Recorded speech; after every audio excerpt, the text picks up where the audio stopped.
Hello everyone. Welcome back to GaIM Live. Welcome back to GaIM Live. And we're back. And welcome back, everybody. And we're back. We are back. Yeah. And so am I. Yeah. Welcome to GaIM Live. And we're back. And we're back. Welcome back to GaIM Live. Hey guys, welcome back to GaIM Live. Hello. We have two. We are back. Welcome back to GaIM Live. Welcome back, everyone. Welcome back to GaIM Live. We're back. And we're Welcome back. We are back. And we're back. I'm so glad we did that. Welcome back to GaIM Live, a live stream podcast produced by students and faculty in UCF's Games and Interactive Media program. Where each week we spotlight the people and projects throughout the Games and Interactive Media program. But this week we're actually out on spring break. So, instead, we've got a compilation prepared for you guys of some highlights from our previous streams made by one of our team members, Michael Thomas. We'll be back next week, March 25th at 6 p.m. And Hope we you will guys all enjoy. see you then. What the?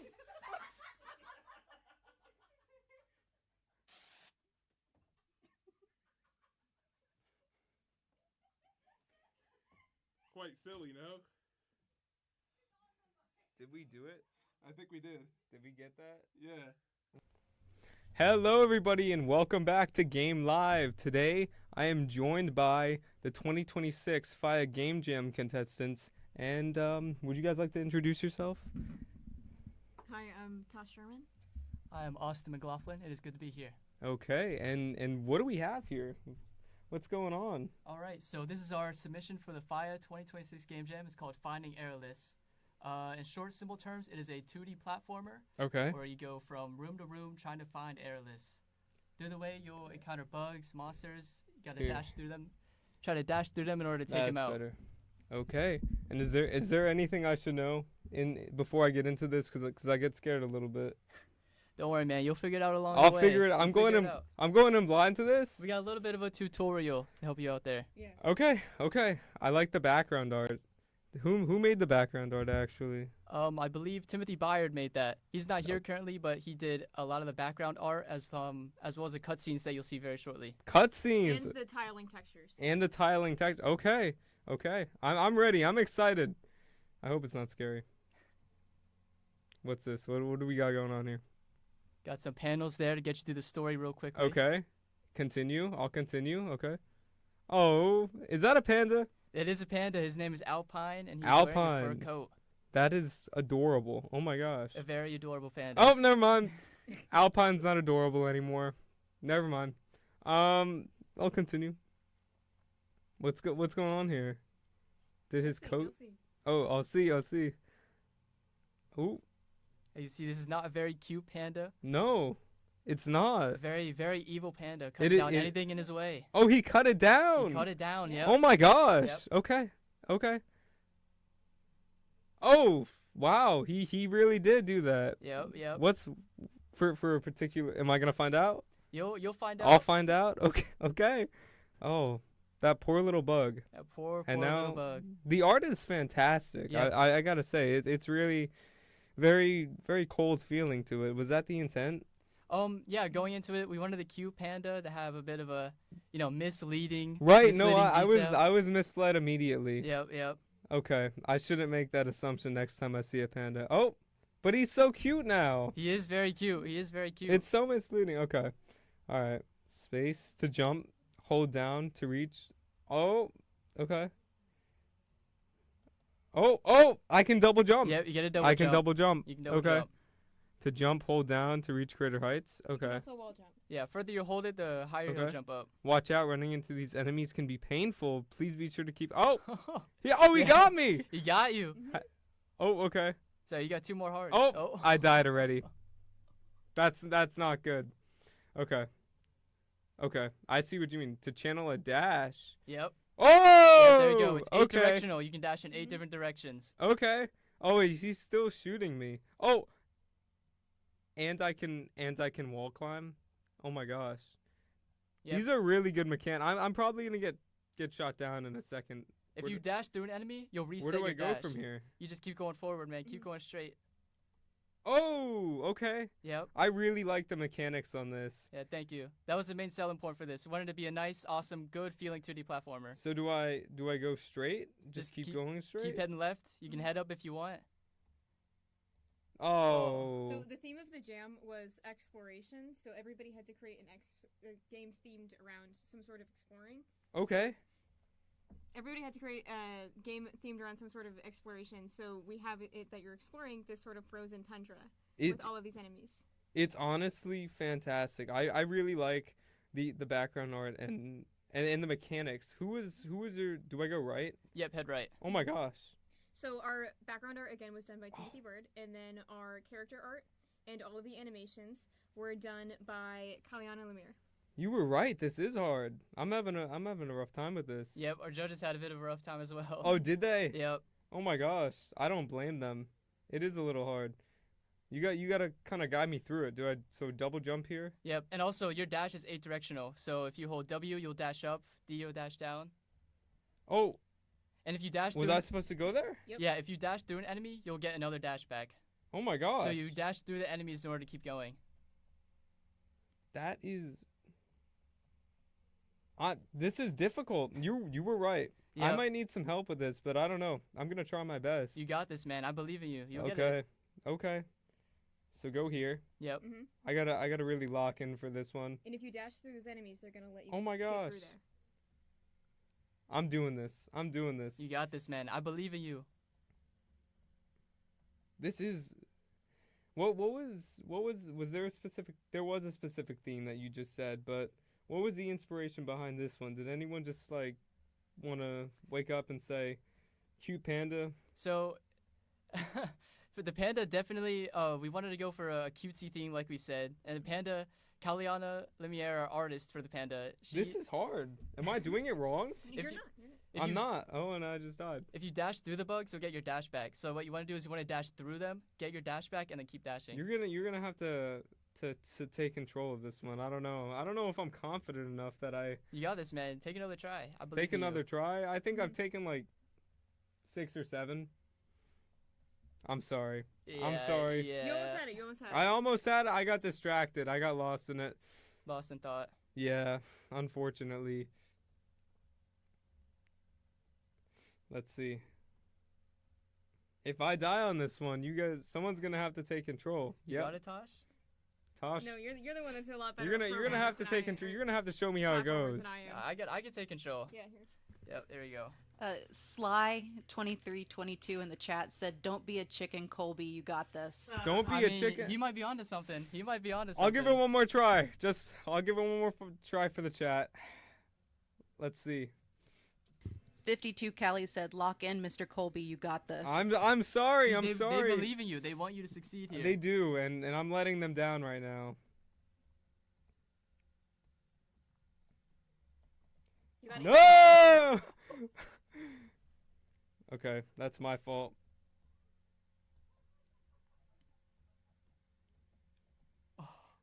See, it's hard. You were right. See, while you're dashing, you get invincibility frames through the enemy. But the second the dash animation ends, you'll take the damage. Can you guys go back into like the program files? Well, what engine did you make this in? And Unity. Mm-hmm. So can you like go back? Oh! Hey, he got it. There we go. I got it. Okay. Another cutscene. Okay. What's going on? Looking around, looking around. Oh, he's looking around. Who's that? You're about to find out. Oh, it's a polar bear. It is a polar and bear. he looks mad. Very, very mad. Is I there mean, a name for rightfully that so. polar bear? Yeah, you could find out very shortly. Ooh, this is like a. I'm in a boss fight. Yep. Oh, hit E to continue through the dialogue. I'm sorry, chat. If you hit E, you'll keep going through the dialogue. Yeah. Okay, it's you. Who are you, friend or foe? I'm known as. Oh my God, I'm gonna butcher this. You're good. You're good. Islider Frost. You know, I'd say that's a pretty good pronunciation. Was it? I'd say Was so, it? yeah. Thank you. Thank you. Yeah. Sentinel of these lands, and after watching you slaughter the creatures on this mountain, I'm most certainly your foe. Hey, here we Oh go, my man. God. Oh. In order to get to him, you're gonna have to dash through the bugs. You have an 8-directional dash, so you can dash diagonally. Oops. Oh. The bugs are gonna give you the momentum to get through there.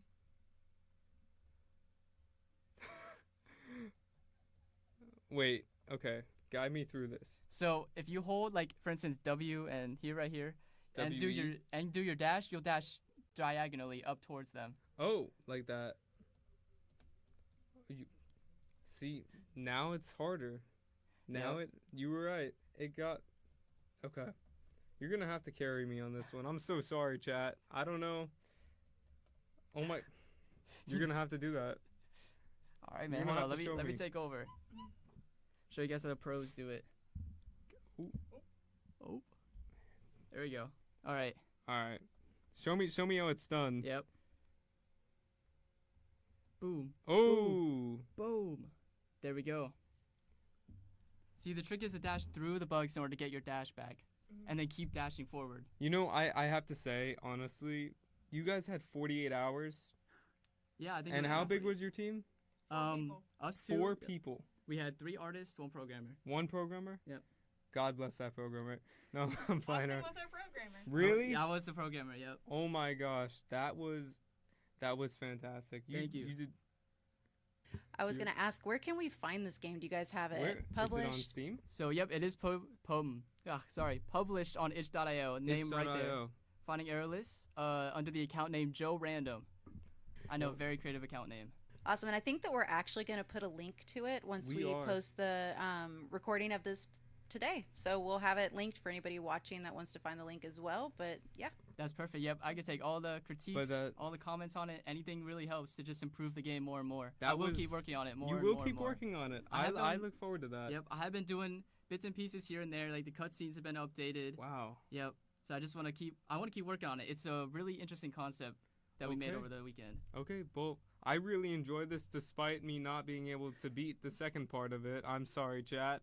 But that was finding what? Airless? Yep, airless. I said it right. Thank you. Okay, and Austin, Tosh, it was a pleasure. I'm really glad I saw this game. This was fantastic. So you guys did a fantastic job, and I hope you tell the rest of your team that. And that was Finding Airless. Thank you. Thank you for having us. Of course, thank you. And we will be right back with Brian doing another Fire game. And we're back, and we actually have a special guest, my professor and our showrunner, Professor Madeline Davis, and we are going to be actually showcasing the production games that we worked on for the past, 2 weeks? It was. It was about 2 weeks. It is a 2-level clone of a classic game, and there was about how many teams? 5 or 6? I think it was 5 teams. You guys had about 2 weeks to come up with a game prototype. We did. That was a clone of a classic game, but you had to come up with your own art style, and you had to use a UCF mascot reference. Yes. So everybody did a really great job for being prototypes. Obviously, it's not like a juiced and polished final game, but some of them really went above and beyond.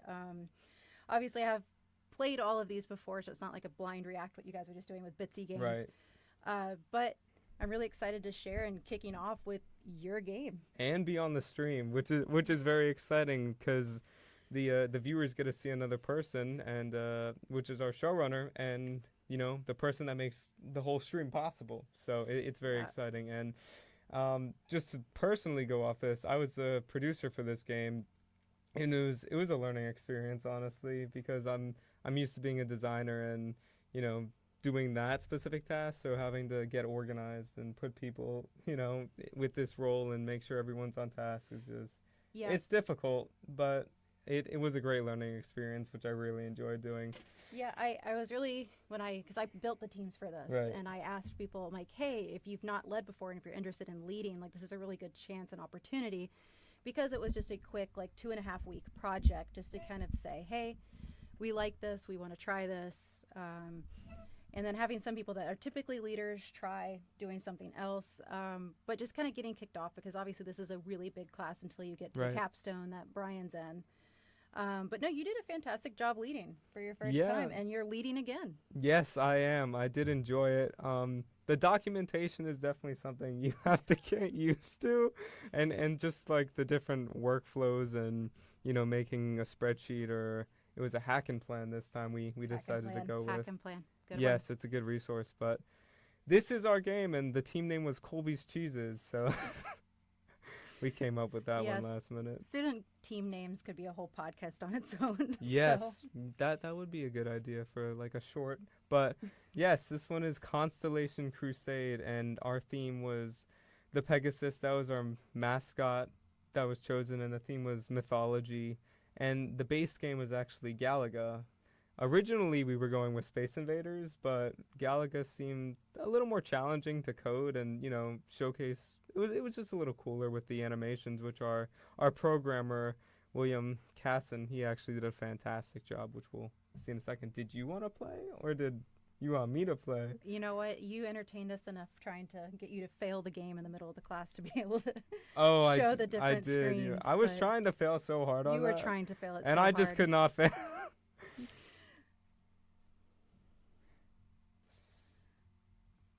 So they did spend a lot of time.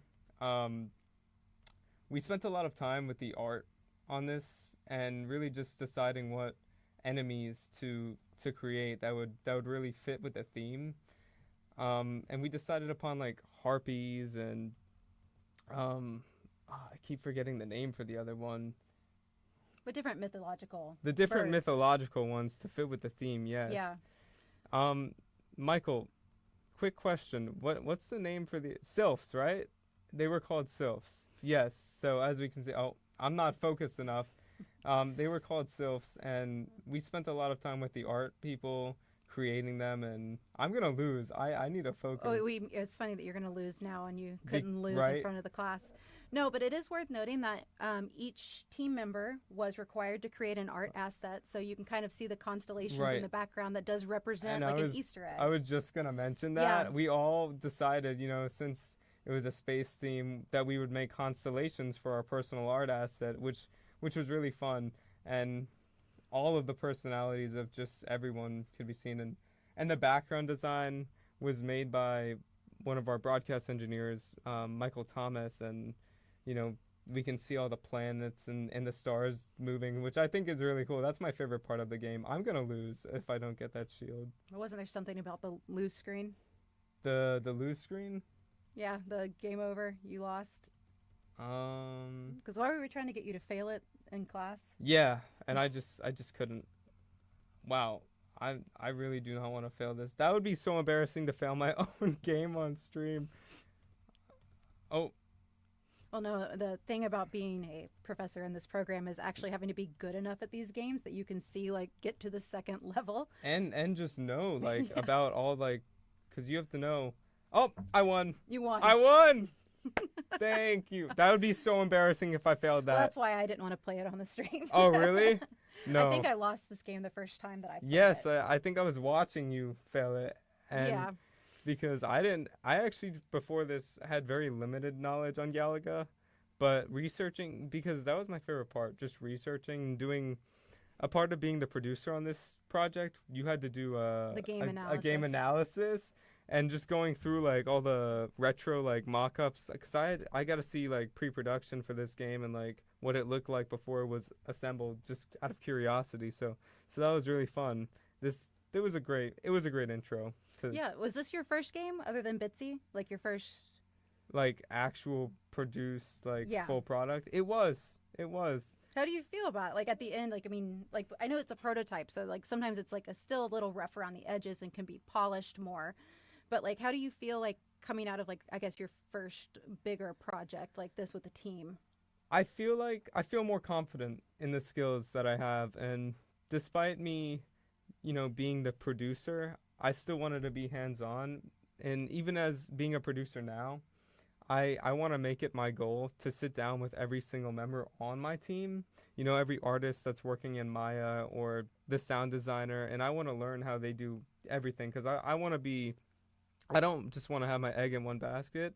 I want to, be more, what's the word? Well-rounded. Well-rounded, right. Thank you. Yeah. I should have read a dictionary before this. You're totally fine. I can't spell. Yeah, neither can I.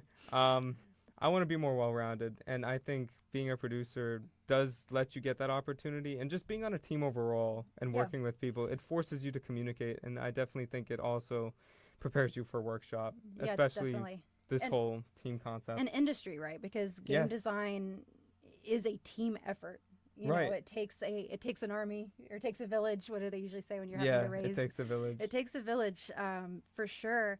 And definitely, I know that documentation can kind of be annoying, but well, one of the things that you kept emphasizing that came out, you know, to be a big saving thing just in case anything happened, meeting notes, and especially now with the contracts are so important. And, you know, to anyone that's not in production yet, or, you know, not in workshop, you know, if you're in production, you know about the meeting notes and the contracts. But if you're not, and you're just getting into that next semester, maybe you need to be very clear, because people on your team might say, I don't remember that happening. Here's the meeting notes. It's very important. It also just helps in any kind of team environment outside of just game design, having almost like a memorandum of understanding, of just like, hey, what are we doing? Are we all on the same page? And so having those kind of documents that you're all able to get to, and I know that I mentioned it in class, but like some of the workshop teams now have like big 4-inch binders that they just like walk around. That's like their Bible. But it's good to go ahead and get in the practice of making sure that everybody's on the same page in your team, and having those kind of documentation and those contracts are really, really important, just to keep like a good streamlined production pipeline. Right. And a lot of people don't think about it, because they're like, game design major, you know? And then you get like, you have to have, as you said, the binders of like contracts. You don't think that the major's going to prepare you for that, but you do. You do have to do that, and it's important for the production pipeline as a whole. But that was our game, Constellation Crusade. I want to, you know, thank everyone, if they are watching, that did help and assist with the creation of this game. It came out fantastic. And I think it's time. And shout out to Michael again, who you guys can't see off camera, you guys cannot see him, but he's there. He did the background art and the planets and made the move, especially with the constellations. Yeah, and I think you're joining in just a little bit. Also, we're going to kind of get Michael some of our... will be on. And he'll be on. And Summer, which is our producer and showrunner. Summer's been awesome. Yeah. So they will be on in a little bit, and we look forward to it. Yeah, we'll take a quick, just like a minute or two. We're just going to swap people in and out, and I'm going to go back behind the glass here and with my whiteboard. So. Right, the whiteboard. And you might hear me as the voice that comes on. Yes, that is the voice that comes on, just voice. In case anyone was curious. So we will be back. Right. Thank you, and stay tuned for the next game. Welcome back, everybody. Hi. Sorry. Sorry. Welcome back, everybody, to Game Live. We are back. Yeah, I lied. They told me I had to play this game, and I was like, okay, I will stay in this. And who do we have here? Hi, my name is Thomas Dockel. I was the lead producer of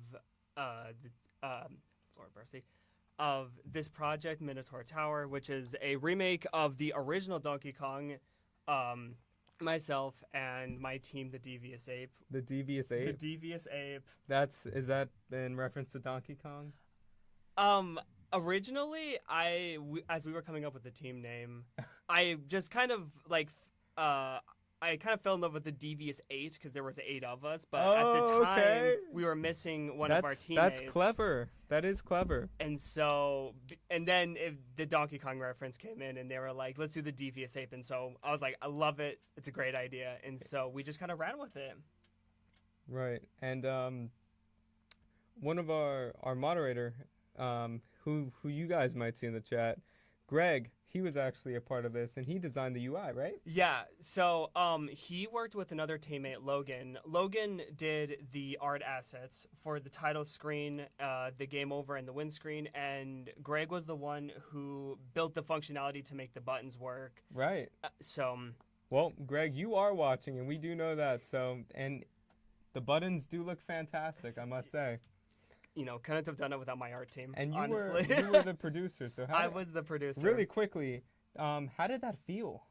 How did it feel like, managing people? Because I was a producer for mine, but different experiences. You might have felt a little more stressed, or I don't know. So how did that feel for you? I was a lot more anxious. Anxious. Yeah, I like when I first came into this role, you know, I would meet with my team. You know, I would stutter. I would talk over my own words, lose my train of thought. But as the project developed, as I got more in tune with the development cycle, as I got more in tune with the team, you know, things just they fell into place, and I kind of worked out, right? Yeah, I kind of entered like a flow state, and you just kind of like, this is where I'm meant to be, I guess. So you liked being a producer? I did like being a producer. Definitely something that I. What was your job before that? I was a programmer and designer. Those were the other two skills that I supplemental for that. So I mean, for me, it was a weird shift because all the documentation and everything. But I mean, we have Minotaur Tower here. We have fantastic background. Who did your background art? Logan did our background. Shout out art. to Logan for that. And this was Logan too, or? Yep. Oh my gosh. Everything you see right here was Logan. I love like all this, like the details and like the little scratches on the Minotaur and the knight. Yeah, I personally, I don't know how he did it. I just assumed he willed it into existence. It's fantastic. I must say, honestly, let's get into it because I'm very excited. They told me stay in here, play the game, and I'm like, all right, I'm ready. So fair enough. Is it difficult? Probably. I'll have to see. I guess it depends. Yeah. All right, let's get into it. I'm ready. All right, let's see it. All right. We have. Oh. Yes. So. That sounds like voice acting. So our level designer and our resident documenter, Aiden, insisted because he does.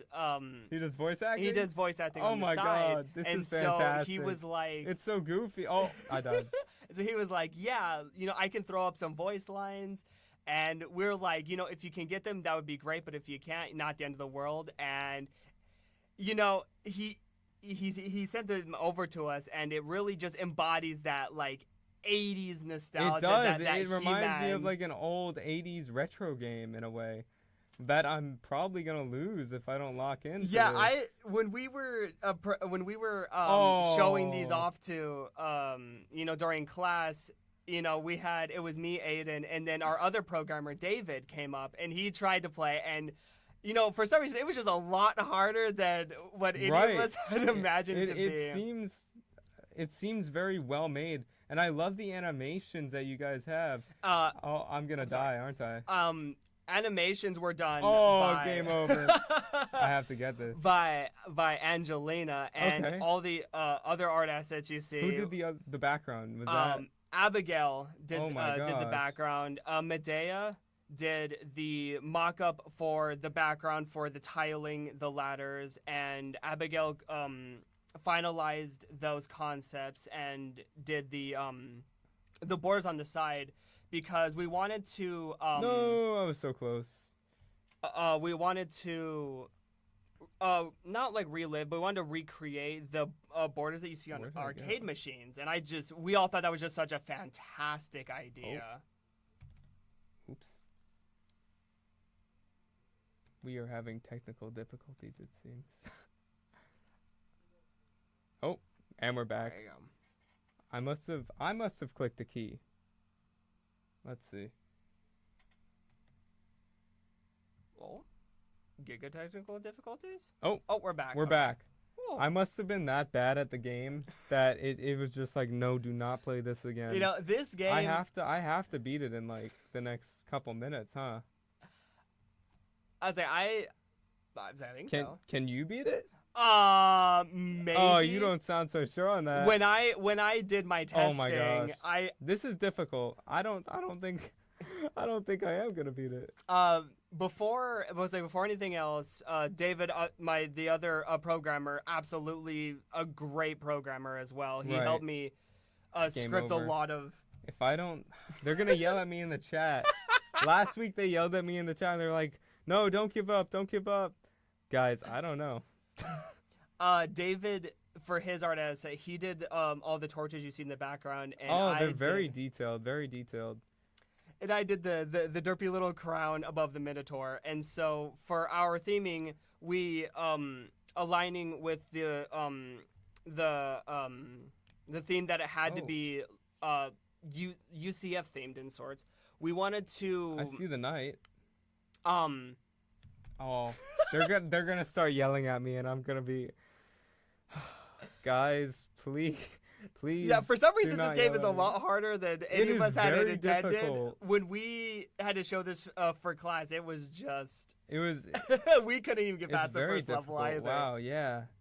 I promise there's a second level, and I promise you can beat the game. Oh, I had to test it. Thomas, I will take your word for that. I think I'm gonna do it. Oh, you're so close. Imagine I didn't do it. Does this one kill me again and send me back? If you die, you stay here at level 2. You don't go back to level 1. Oh, thank you. Oh, it's gonna send me back. If I get all. Okay, so if I do die, you go back to the beginning of this level, not the Oh. Thomas, this is scaring me. Are they saying anything about like? Dude, I have no idea. Don't worry. You honestly, in like an actual built version of this game, you've got probably a lot farther. You did I it! won! Yeah, let's go! I would have. Everyone's clapping. You guys can't see that. Everyone's clapping behind the booth. Yeah, that. I couldn't get to the second level. Oh my gosh! Yeah, no, that was a struggle. I don't know why it came out so hard. No, I think unintentionally, if like just because you guys didn't even mean for that, it gives it a better feeling. Like you are playing the real Donkey Kong or the UCF game design equivalent. The legally distinct version of it. Well, no, it was very good. I love the art style. So great job to everyone on your team for art, programming, and just overall. Oh yeah, I mean if this was just me, it would just be blocks. Blocks. I couldn't do it without the art. I think that's the great thing about the producing and how we get put on a team. And for this one, we got put on randomized teams to just make note of that. So we had to make a game in like 2 weeks with just complete random people. And I think that was really fun, actually. You got to know people. Yeah, and honestly, I mean, I think, you did a fantastic job. Summer did a fantastic... Everyone did a fantastic job on their games. Everyone did a fantastic job. It really came out so great. And this was... The voice acting, I loved it. I got to say, that was really good. The voice acting was awesome, but... That was your game.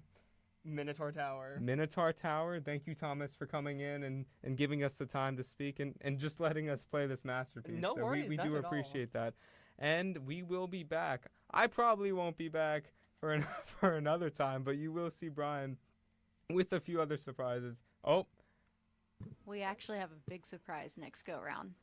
Oh. Is it for me?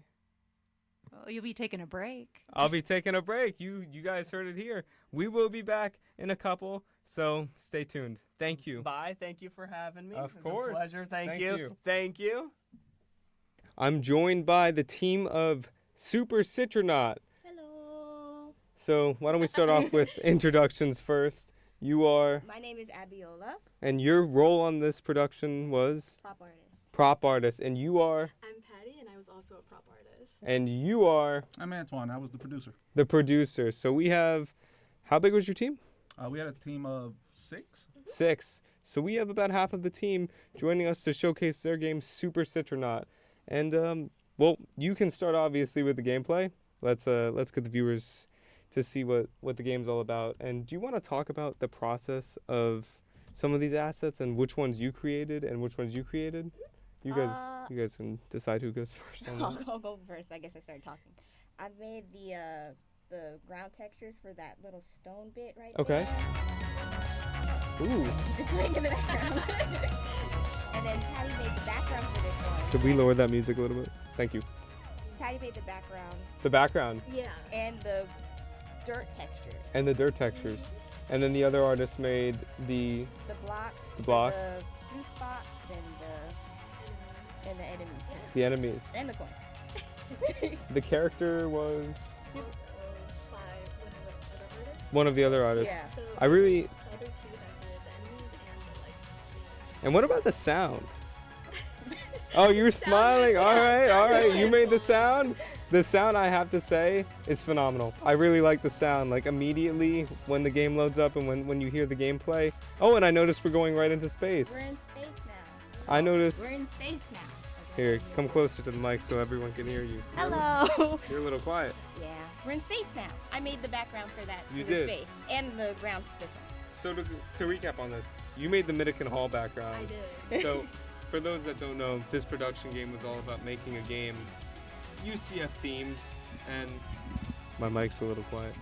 UCF themed game, and from what I'm seeing so far, you guys encapsulated it perfectly, put it into this game, and it looks amazing. So, one of the things I liked also on the, because he's just speedrunning it, isn't he? He's very comfortable with that, isn't he? Yeah. If we had a timer going, he would probably have the top score for that. Oh yeah. But classic. Yeah. This was a classic game clone of what game? Super Mario. Super Mario? Okay, I can see it. What is that? Is that orange juice Yes. as a lucky block power up? Yeah. Oh, that's very cute. I enjoy that. But going back, because I've been trying to hit on the background, Yeah. we did a UCF theme. So what inspired you to do the Middekin Hall over something else? Yeah.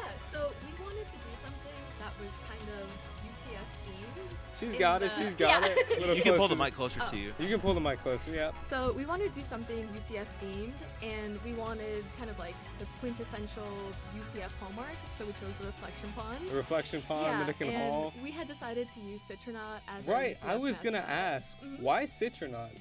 I mean, Did you he's- beat it already? Yeah. You beat it already? I didn't even get to talk about. He went my too question. fast. He went fast. Keep Yeah, going. wrap it up. The game's over. Good job. It replays. I wanted them to see the end credit scene so my Yeah. team gets some recognition. Look at all of them. These are all the our creators of the lovely game team that members. contributed to Super Citronaut. But before I let you guys go, you beat it so quickly. I'm gonna go back. It replays. You want to go back? Yeah, it replays. Jack of all trades. That's you. I like that role. Self-given role. But like you were Self-given saying, role. Middekin Hall, you Yeah. guys wanted to capture like, and the Citronaut logo. I was asking why Citronaut over Nitro or Yeah, a different. I honestly feel like Nitro gets a lot of love. He does. Like, yeah, Citronaut doesn't get as much love. And He was plus, like one of the first ones. exactly. So we thought having him specifically would be a really good progression between the two levels of you're starting off at UCF and then Citronaut astronaut. He goes to space and he has to defeat the rival school mascots. Rival school So mascots. yeah, it kind of just really went into. The You whole know level what? I design as well. just picked up on that. He was Oh, yeah. going so quickly that I didn't even realize. Yeah, all the enemies are. So we do have the rival school mascots We right do. there. A very familiar gator, a Florida gator, that we can kind of jump over, step on, right? Yeah. Right. And the other one was the pelican. Mm-hmm. Miami. And All the right. boss was the bull from FS. It's the Miami From Crane. USF. USF. Miami Yeah. cranes. And we have At the very end USF. of the second level, it's Yeah. Rocky the Bull. From yeah. Yeah. did I do that right? We got everyone laughing. Yeah. So yeah. So what inspired that? There's actually on the main campus. There used to be a place where you could play games and everything on the second floor of the student union. Right. You can see a wall where it's like a Pac-Man themed wall, and it has In the main campus. on the main Yep. campus. I know what you're the talking about. Pac-Man- Yeah, that's where it came from. It was can we incorporate those elements into this game? Okay. With Mario and not Pac-Man. Well, I definitely see the Mario theme, and I love what you guys did with the game. The animations, they look great. My favorite part of the game is actually the Citronaut and the spaceship. I like the spaceship and the space level. Yeah. Yeah. That's very cool. It's a small detail, but the little gun that shoots the oranges actually is an orange juicer as well. Is it? Yeah. He's going so quickly, I couldn't Yeah. even tell. So He's. you- You're a little too good at this. I think you might beat your previous record, actually. At We're this gonna point, have to- maybe. No, We I need- died a few times so they Oh, could you see did? some of the mechanics that's built in. Okay, There's okay. actually a couple things in there that's pretty cool. I couldn't even tell. You were Yeah, so just hover speedrunning it. when you get that one. Like One you of can my see the, one of my other favorite. see? Yeah. There's Oh, a that little, like is cute. orange That juice. is Yeah. really cute. One of my other favorite aspects was the wow, I completely just lost the sound. The sound. Yeah. I really like the sound.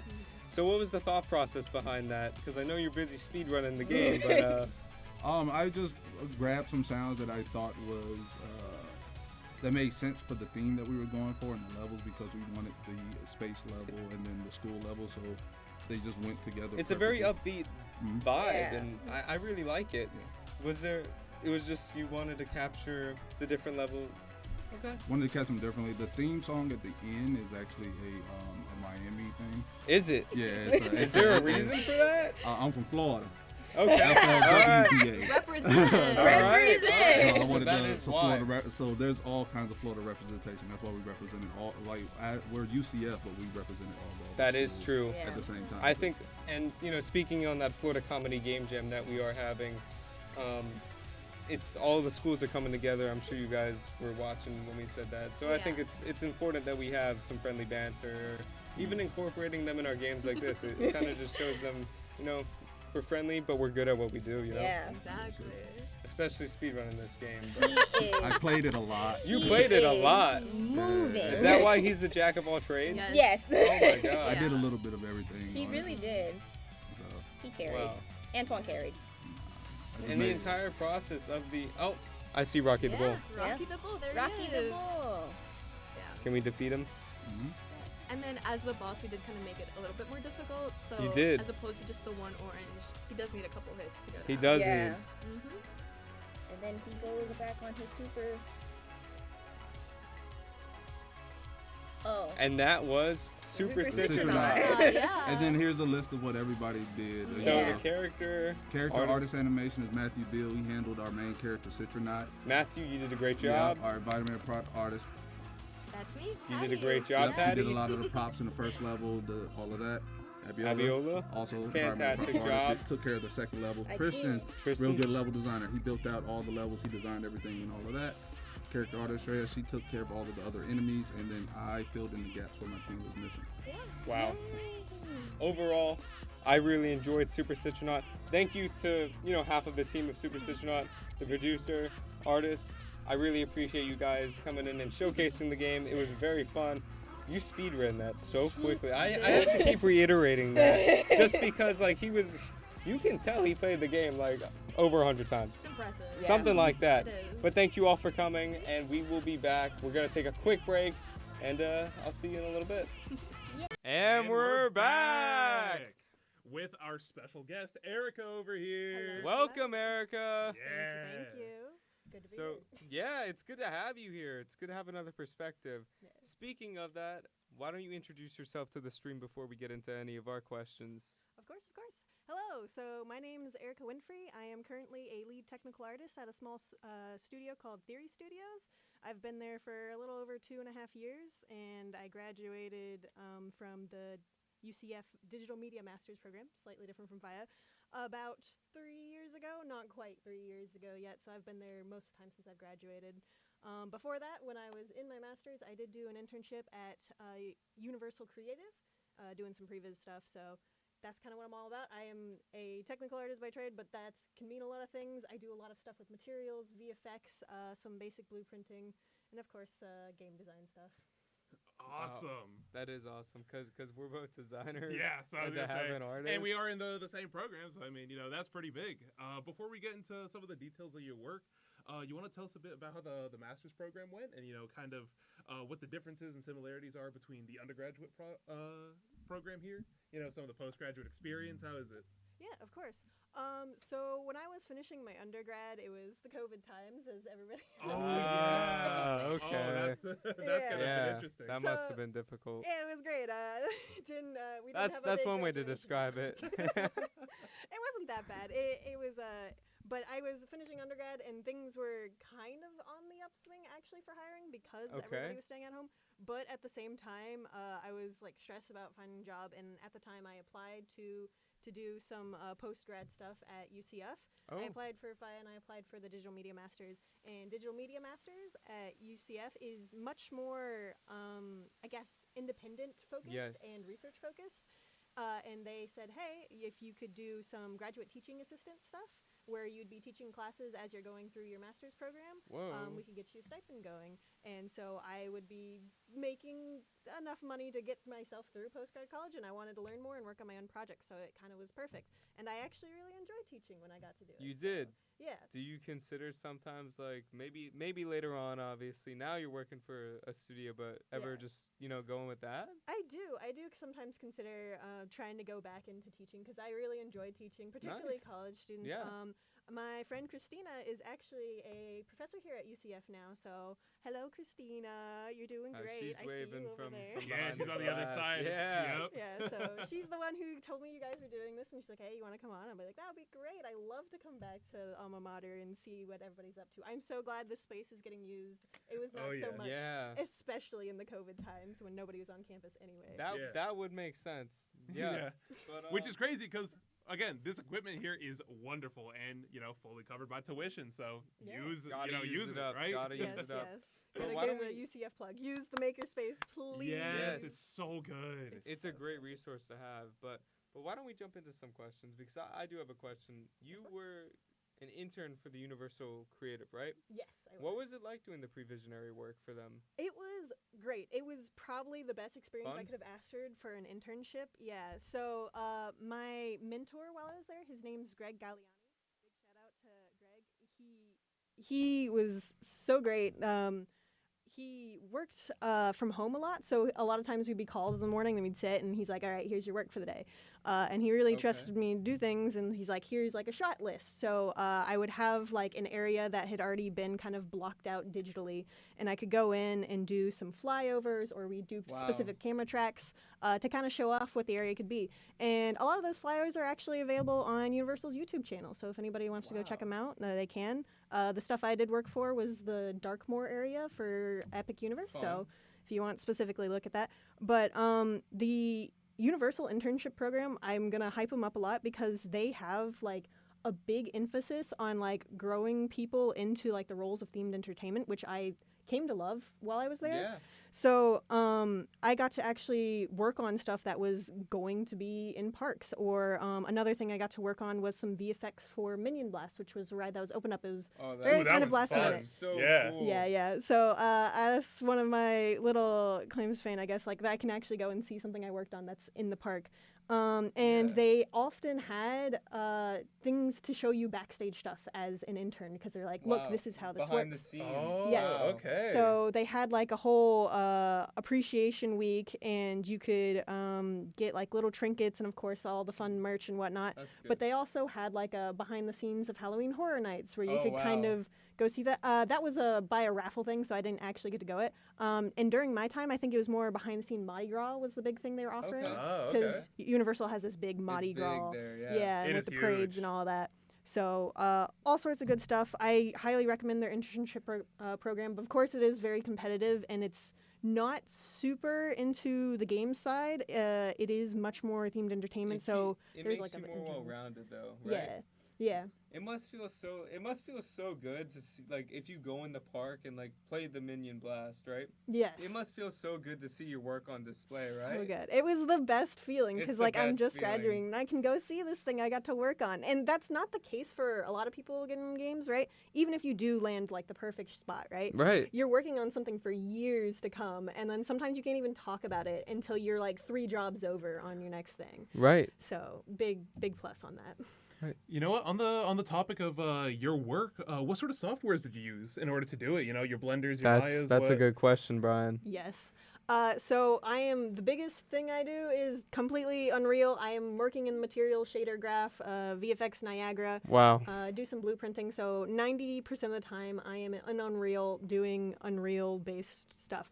I touch Blender every now and again, particularly because for anybody who spends a bunch of time in VFX, they know UVs is very important. So sometimes we'll have models and I'll do like something simple and I'm like, I need the UVs to work this specific way so I can get this effect to how I want, stuff like that. Yeah. What would you say? Sorry to cut you off. Okay. What would you say the industry more relies on heavily, Unreal or Unity?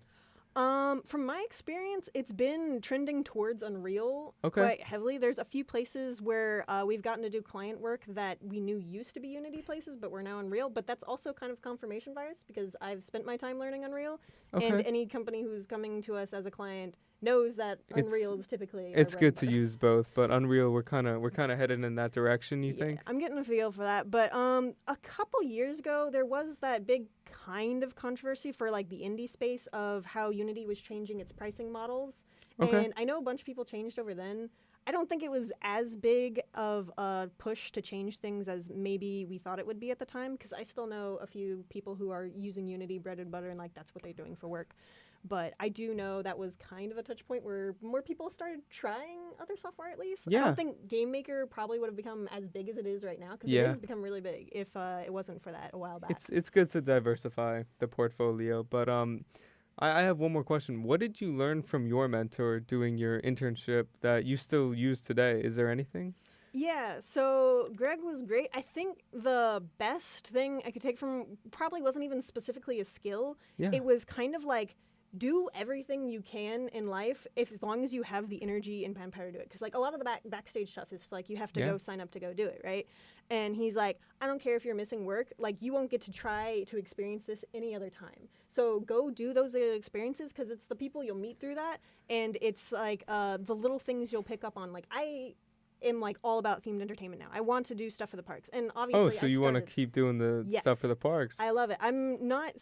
I love games as well, and of course, VR was kind of what got me. I was just gonna actually segue into that. So you worked on VR projects, right? Yeah, I did. So what was your favorite to work on? And it was the MetaQuest you were working with. MetaQuest. It used to be known as Oculus. Sometimes I still call it. Yeah, me too. Don't worry about it. We're on MetaQuest 3. So I have a soft spot in my heart for my master's thesis project, which is a VR digital twin of Blue Springs, which is a park here, a public park that is available for anybody to go to. You pay like $4 and you can get like, the whole car in and go swimming in the springs. It's 72 degrees year round and lots of cute manatees. And so I did a project where I hid educational cards around the park, and you could put on a VR headset and like fly around and go pick up the cards and like learn little things. Like a little nature walk. That's awesome. Yeah, that is awesome. But you made it catered towards the MetaQuest, right? Yes. So how is optimization for that compared to a computer? Because it's a lot more low poly and for sure. So when you're working for VR headsets right now, maybe it'll change one day. It's basically like you're building for mobile. Yes. MetaQuests typically run off Android, so you're basically making for an Android system. It's hard to optimize. It's hard. When I was doing my master's project, it's not something I considered very much, and it was a small project, so I didn't need to. Working at Theory now with my boss, David, and he's like, please, everything you can do to make this work because we're trying to stuff as much as we can. And I'm like, I will do my best. Specifically, we have a project called Tend with Friends. It's out on MetaQuest now. Please go play it if you'd like. It's out there. You can play it. It's free to play, and we have a DLC you can buy if you want to support Theory Studios or you just really enjoy it. It's a casual gardening game. So a lot Tend with Friends. Yes. Tend with Friends. So a lot of what we did for optimization with Tend Friends was we have all the flowers work off one type of shader. Wow. And the shader doesn't use clever. any textures. It's like lots of gradient maps, and we wanted genetics to be like a big role, so you can like breed flowers together and you can get different colors. Cool. Yeah, and you can get different flower types from breeding flowers together. So all the flowers, no matter what it is, functions off this one giant I want to say like UV map because like the UVs is how we determine like where the colors for each places are. UV is important. Yeah, so we didn't want to have like a bunch of textures packed in there, and then once you have a hard texture limit of, it's not really a hard texture limit, but I guess once you are going past like 16K worth of textures, you're hitting some GPU limits on Android. I was curious about that, Brian, actually, because you work with a studio, and what are some of the constraints that they give you for projects like this, like textures, poly count, maybe? What do those look like? Yeah, so I work for a small studio, so it's very like whatever we can do to make it work. Okay. And then when we're going through it, we'll find out like, hey, this is probably what we need to do. So for our Tend with Friends, there is not a texture over 10K, and most of them are 512. Because of optimization and everything. Awesome. That is awesome. That is awesome. What was your favorite part working on Tend with Friends? I got to spend so much time on shaders that I don't normally. So my favorite part is there's a global shader for everything in the world. And we don't actually nothing is actually lit. So there is no light in the world. And for those that don't understand what that means, could you define that a little bit? Yeah, so normally when you're working in Unreal, you put objects down and they have their own material, and then you put lights in the world to light it, right? Yes. But you can make everything an unlit material, which means I don't care about the lights in the world. This will always be a flat color, which I am telling you. And but you can do tricks where you basically say, hey, this is what my light source would be. So there's not any lights in the world, but I can say, hey, this is what I want you to fake lights as. And then we did a part where we have a fake light source coming from one area, and on the edges of where shadow fall-offs are like, it's very brush strokey. And that is like one of the textures that we've put in there that we can use for, and how UVs are important when we're doing these objects. So it has a very painterly feel that I think is very nice to look at personally. It's very simple because, building for basically mobile, but it distinguishes it a bit from the typical throw something in Unreal and put some lights that automatically kind of have this one kind of distinct look. Yeah. Once you work for it for a while, you're like, yeah, that looks like it was made in Unity, or it looks like it was made in Unreal, just because like how their lighting setup works by default. Has a distinct look, and most times it's not worth it to spend the time to try and change how light interacts with the world in the first place, right? And you can change like the specifics on how a light is, like attenuation radius is a big, how far the light will see, and fall off is like how much will it be before shadows, and then like you have shadow resolution, and you can change it all on individual lights. But like how something is lit on a material, how glossiness looks, doesn't typically get changed by people. Right. But I mean, Unity's also kind of changed that look over time, sort of recently. Of course. I would say Unity used to have a much more distinct, yes, that was made in Unity look, and now it's a bit harder. Very modern, I feel like. Yeah, a lot of the newer updates towards like Unity, like 5 and Unity 6, the newer versions of. Get the mic towards you. You've been a little quiet, Brian. I'm sorry. No. So a lot of the newer changes definitely made the art style a lot less distinct, or maybe distinct is the wrong word, but a lot less telling that it was made in Unity. Yeah. But there's also like people, because they see these types of games made with this engine, they tend towards making it look that way because they know it's something that can work. And there is so much benefit into that, because you're like, oh yeah, we don't have to use the defaults, we can go into that. But now you're suddenly time syncing this into it. So maybe you wanted to spend this time on the mechanic. Now you have to spend time making sure you don't. Yeah, everything has an opportunity cost. Yeah. So like, I'm not saying it's a bad side to it, but it is always something to consider. Like when you want that unique look and to stray away from it, you're automatically opportunity cost syncing. Like, this slight side tangent, because like something like Octopath Traveler, I believe, is actually made in Unreal, and that's not what you typically think. And people are like, look, you can make this in Unreal, but we typically don't do it. And they probably spent so much time. Oh yeah, the development cycle for that game was probably something wild as far as the artists are concerned. Yeah, I wish I knew a bit more on the background of that, but gosh, just like looking at that, I'm like, that probably was so much headaches trying to do that.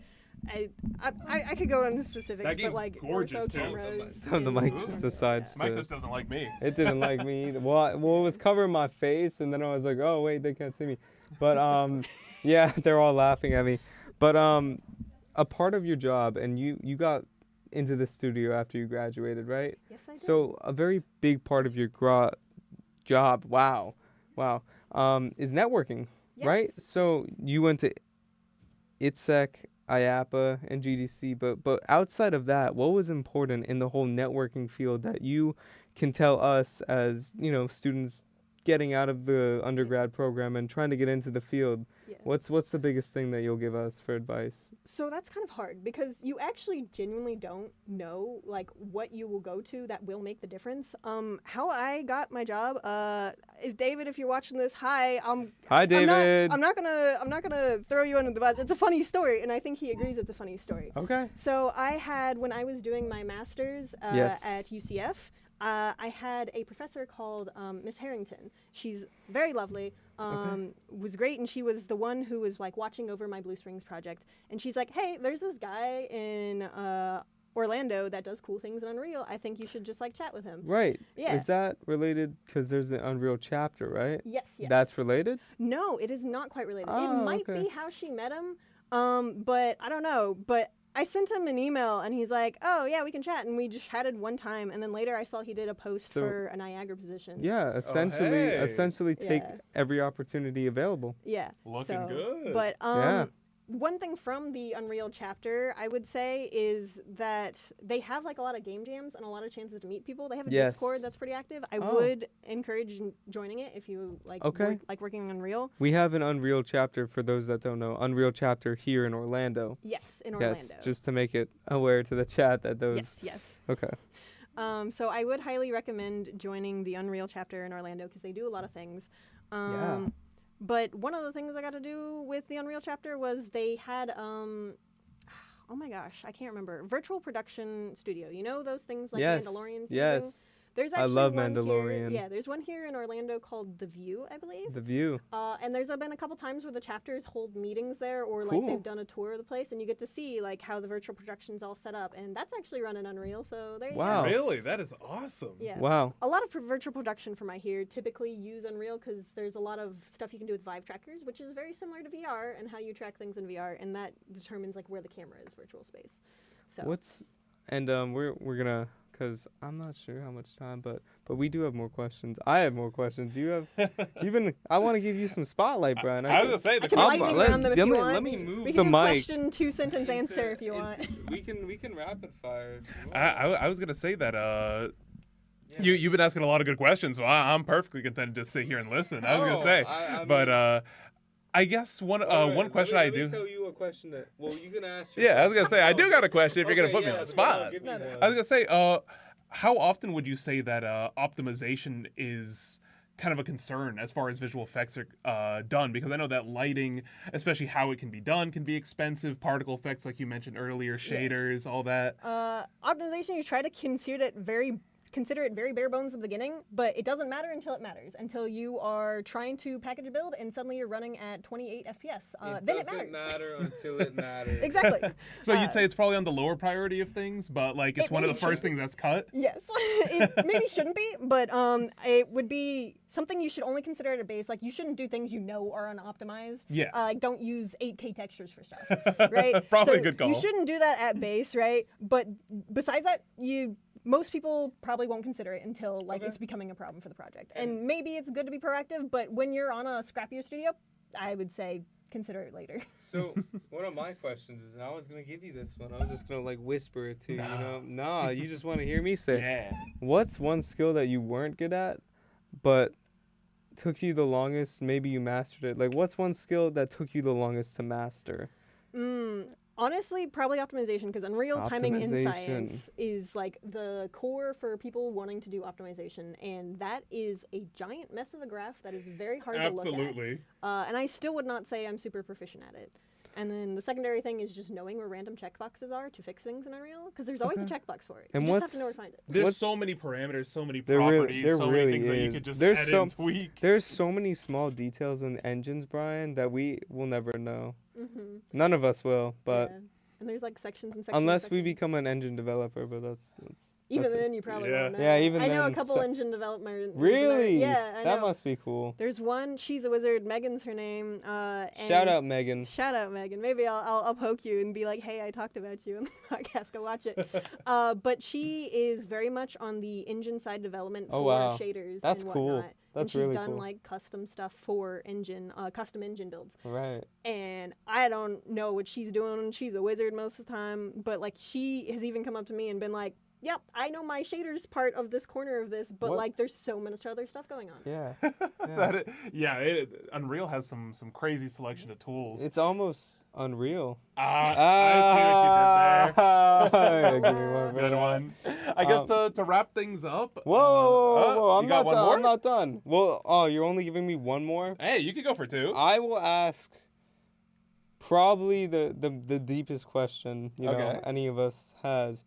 What's something, if you were starting over today, where would you start? Was that good, Brian? Did I cook? I think that's a pretty good one. That was a good one, I feel like. If I was starting over, I would probably do more game jams. I didn't do... More game jams? Yes. I didn't do game jams until probably like late junior, early senior year. And that's where you kind of like learn the scrappier skills and you can make some friends. The secondary thing would be go to social events. If you can make them game related because that's what you're interested in, that's good. But like even just in life, go to social events, build yourself personally, because then you can bring it back to what you're doing. You hear that, gamers? Go touch grass. Go touch grass. That's very good advice. So, and what about, just because we do have to wrap up, but it's been such a pleasure to have you on here. What about for us? What would you recommend we do in our positions, after we turn the stream off and go back to, our lives for the next week until the next stream? What do you recommend? Well, it depends on what you're interested in. You guys both said you were interested in like... We're designers. Designer, yeah. So I would try to do at some point your own kind of personal game jam of like a week of every day I'm trying to design a level. And if it's bad, that's it. That's done for the day, and you go on to the next one the next day. And do that for a while, and maybe you don't get anything out of it, but you definitely get the skills from it. So that, and go touch grass as well. Once you're done. Once you're done. Go touch grass. Of course. Speaking on that, before we go, I was gonna make like a little YouTube channel, making game progress, like a little journal of game. It would be fun, just commenting on like my crash outs too, like they do in Fire sometimes. Yeah. So I've heard. We're gonna hear more about that in the next segment, but no, it's very good advice and all of it. It's been so informative, and we're so grateful that you came onto the stream actually, and just to have another perspective. So we do appreciate that, and that's pretty much all I have. I was gonna say, to wrap up, is there is there anything that you can talk about that you're gonna be working on that we might see in the near future? Any spoilers? Yes, I actually can, because it's a studio-specific project, so we're a little bit less stringent with what you can say. We're working on a game called Astro Tonto right now, and it's going to be a game you can hop on with your friends and cause chaos as you try to clean up the space. Like a how, I don't mean to offend, like the friend slop genre type of thing. Yeah, kind of. Those are so fun. Those are so fun. Right? It is. Yeah. That's why we all buy them. Yeah. No, I am getting to get a lot more voice going on for that, and I am so happy because it's like the kind of game, when we're talking about it at the studio, it's the kind of game where I'm like, yeah, I would sit down and play that on the couch with like my friends and even my parents. Yeah. Even your parents. Yeah. Mom and dad, I might have our next game for game night. I was gonna say, looking good if it's a party game for the couch. Yeah, and with the parents. Yeah. I love simple party games you can pick up and just do a few rounds, and like it is about like sitting with fans and enjoying something that's there while you're playing, but it's also about sitting with friends. Okay. Yeah. Well, we do look forward to that, and we could be posting the information on that either in the chat or on the YouTube. One of them. Yeah. YouTube.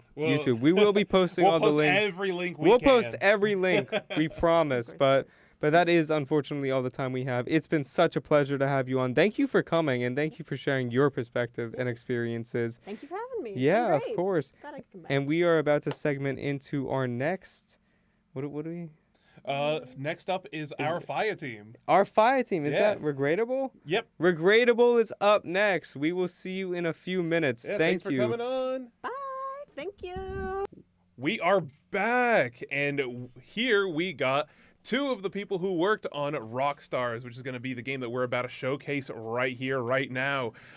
Their game is actually already finished and on Steam for anyone who wants to play it, and it is perfectly free to play. And production, can you swap us over to the laptop here? We can show off some of their trailers. They got some good stuff here to show. But, before we get too carried away, you guys want to introduce yourselves? Yeah, sure. You want to lead off? Hello, everyone. My name is Dylan Torres. I am a combat designer for video games. I was the lead programmer on Glass Record Studio, the studio that you see behind the game Rockstars. This was released to Steam around April of 2025. And I was the lead programmer and combat designer. So a lot of enemies you're going to be seeing in the games, from the small little erg crawlers, the ravenous spores maws, and the very imposing Mother Erg, the final boss in the game. Spoilers. Spoilers, excuse me. Those were designed by me. I also did the combat mechanics for the game, for the player characters. And my name is Daniel Diaz-Rivera. I was the producer, project lead for Rockstars. So yeah, I did all of your project management stuff. I also had a big say in design, and especially level design. That's awesome to hear. We already got the trailer here rolling, but before I give it some audio, how was your guys' workshop experience? This game was made in workshop, right? Yeah. Do you mind saying which professor it was that you guys went for? It definitely was Shpeeb. Go Shpeeb. Hey, yeah, me too. That was definitely my favorite class, especially of the program. Shpeeb was just such an amazing professor. I think anyone would be lucky to take his we were in the class, 5:30 section Tuesday and Thursday. Yes. That's me Yes, too. sir. Wow, look at that. Nice. We're twins. Solidarity. We like it. Absolutely. All right, then I guess if you guys want to talk over this trailer, I don't know how much audio is going to be playing here. There we go.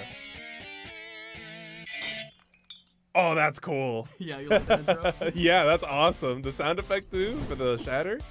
Yeah, so I guess in the trailer you're going to see a lot of our core mechanics. I guess a quick rundown of the game is you're part of this roaming band of space hippies, and you crash land on this planet, and all you have to your name is your microphone, and you're going around and you're meeting up with your scattered band members on the surface, and you're using the different instruments with their different abilities to interact with the environment, to take out enemies, and eventually, when you finally get all your band members together, you come across that Mother Erg that we talked about. And it ends in a pretty cool boss fight.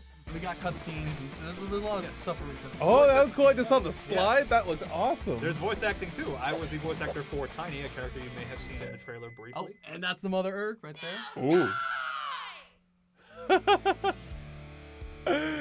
Awesome.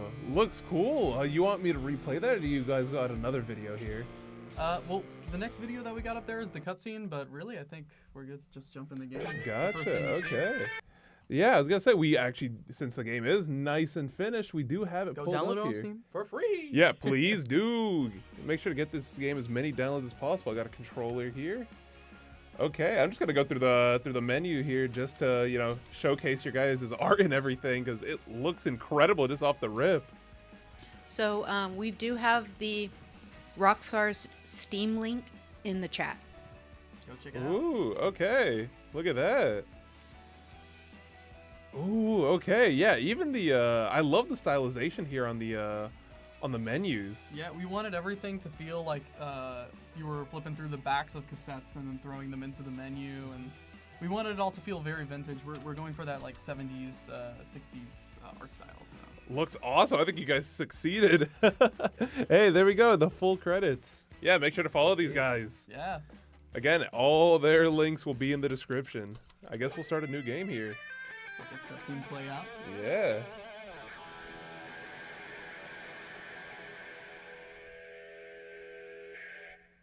We're here reporting far at the Proto Star, featuring fresh bands from all over the known cosmos, as they'll be performing their absolute utmost.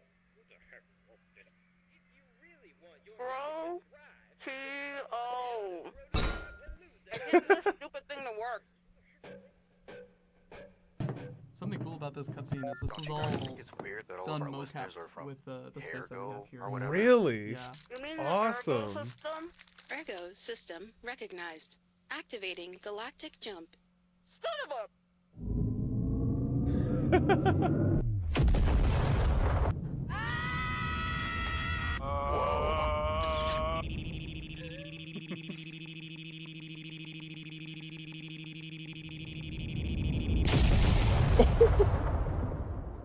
And down you go. Yeah, I was gonna say that doesn't look like that was intentional. You're missing someone. That's good.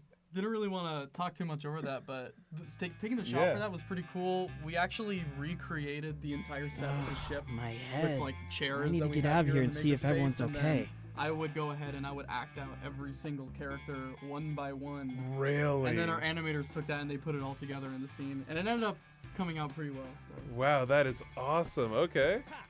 Yeah, so here you are on Ergosporus, the planet that you've crash landed on. Whoa. This place looks totally sick. Wait, is that smoke? The van! I need to hurry. And you said you did the voice acting for Era? No, that was Joshua. That is one of our animators. He's the lead animator. Yeah, so I did the voice actor for a character you will see shortly. His name is Tiny. He is the drummer for the band, and he also is the van driver. Oh, gotcha. Okay. Trying to make sure I don't fall off here. I can't look bad this early in the game. It's deceptively difficult. Yeah. Yeah, as soon as you let go of that jump button, you start falling. We have variable jump height, so gotta commit. So if you press the left trigger there, you're going left to be trigger, able there to it is. use your instrument ability. What is that thing? Maybe I can hit it with the mic? We got some enemies Oh. here. Yeah. You cannot leave this enemy gate until you have defeated all the enemies inside. So with the right trigger there, you have the microphone attacks, and if you time the microphone attacks, the second the music note comes out, you actually get double damage. That's a rhythmic attack system, so if you stay in tune with the rhythm of your weapon, you actually get rewarded. Yes. Attack in time with the notes appearing, and you will get double damage output. Okay, is that what the second note popping up is? Yes. Yeah, so that's the change in the combo chain. If you get that VFX and that sound, that guitar strum. Oh, okay. You'll see a little explosion of notes too, with some extra use. Yeah. And Oh, there we go. the guitar strum that actually plays is the next chord in progression. So it plays the first and the fourth and the fifth. I can see it. The smoke. Depending on the, Getting That is really cool. Okay, that's gonna be a little tricky to get the hang of. Okay. Who was this little guy? Oh, that's health. Okay, cool. I needed that. Yeah, I was getting beat up by those guys. Ooh. Oh, there we go. Okay. I swear, guys, I'm not bad. Oh, you're goated. You got this. No bad gamers here. Oh. Wait. Oh. I'm trying to hit the rhythm. I think I could have just taken him down. Sometimes when you defeat enemies, they will drop health pickups, so don't worry too much if the confrontations take a little bit out of you. There you go. Nice. There Okay. Yeah, that is handy. Okay, and there's another one over here. Oh, so coming Back up, to full. Nice. So coming up here, you're gonna be seeing Tiny pretty soon back at the van. Ooh, okay. Taking that scenery. Yeah, I was gonna say the art is incredible, so I just gotta take a little pause. Just wow, loving the colors, loving the particles and everything. Yeah, just to credit some of the people that were working on this level. The van. This level was And mainly worked in conjunction with Tiny. myself, Luke Bono, and a lot of the final passes of the level were done by John Wolf. He's actually going to fight right now. Really? Okay, awesome. Tiny! I missed you. I love the little There was pop-up this with the ugly flower. crab thing and... It's also done in Unreal 5.4. Wow. Okay. Oh, sorry. Are you okay? Yes. Yes. And what about the van? Broken. Need fix. That's so And the good. others? Gone. Finding you. Where are they? Scattered. Follow Candy. Find Steiny. Anything else? Take. My electric! And some walkie-talkies? Wait, my electric feels heavier. What did you do? Made louder. Break walls. Stun monster. How considerate. I'm gonna need you Monster? to channel your inner What Tiny monster? at some point in this. Oh yeah. Okay. That's awesome. Yeah. No, I'm basically pantomiming the lines right next to Dan because I don't want to Tiny, interrupt. do you him read me? talking. Over. Tiny. Yeah. Oh wait. This is serious, Tiny. Aiming. Yes. Okay. So this is the electric guitar. This is a secondary weapon which does. Oh. Yes. On average. Oh no. It's okay. You can get out of there. And something to note is that not every combat encounter is mandatory. The ones in the enemy gates you will have to deal with, but otherwise, if there's an enemy that's too dangerous, you don't necessarily have to stick around if you think it's too much of a threat. probably gonna wanna. Oh yeah, there you go. Yes. We're back. But yeah, with the electric, you can see even its melee attacks are different. But its main power here is the stun wave. So you hold down the key to utilize your special ability, the same key that you use for the grappling. And once you let go, you will fire off a stun wave that you hit that big spore small. You can see it duck down in the. I was gonna say, yeah, I saw him. Oh. You gotta get the angles right. There you go. So yeah, the microphone ability, you're sending it out and you're using it to grapple with the wire. But with the electric guitar, you're sending out that sound wave. Yes. And it is directional, but just right in front of you. If you make this next jump, you'll be able to see the Sporosmon. Oh, okay, we got it. The second main What is that thing? Does this do any damage, the stun wave? It doesn't do any damage, but it will save you from damage. And if you jump on this, there you go. Oh, okay, there we go. I was gonna say the little voice line there. I was like, okay, I got this. Oh my god. Oh, Got some we're bounce safe. frames. We're safe. Good, Tiny. Canceling funeral. Homie was already ready. There's no way.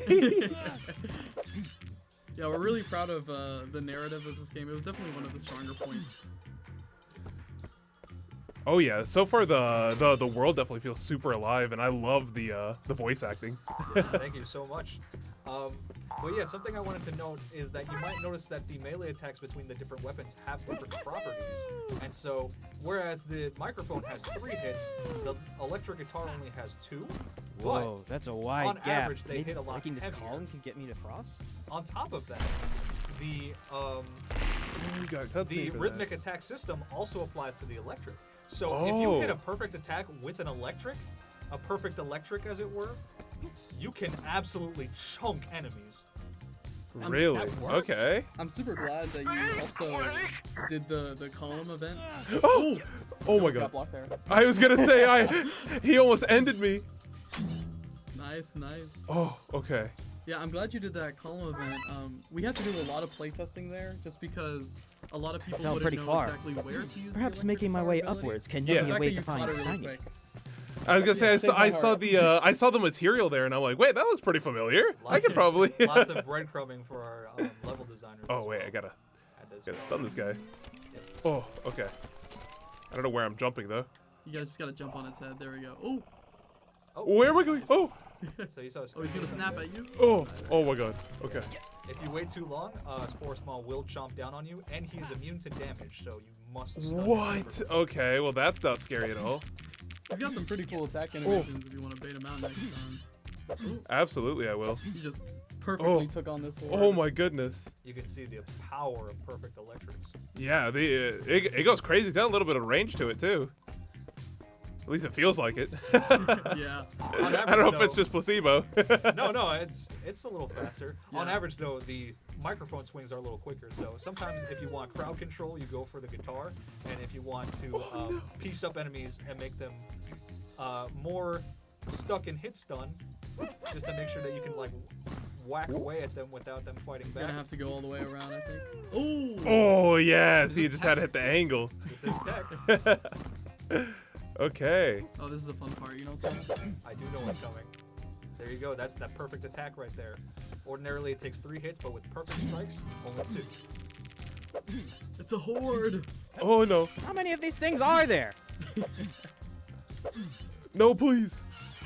Ah! Yes. And do remember, you do have the dodge as well. Oh wait, I completely forgot. Yeah. Yeah, you do get iframes during that dodge.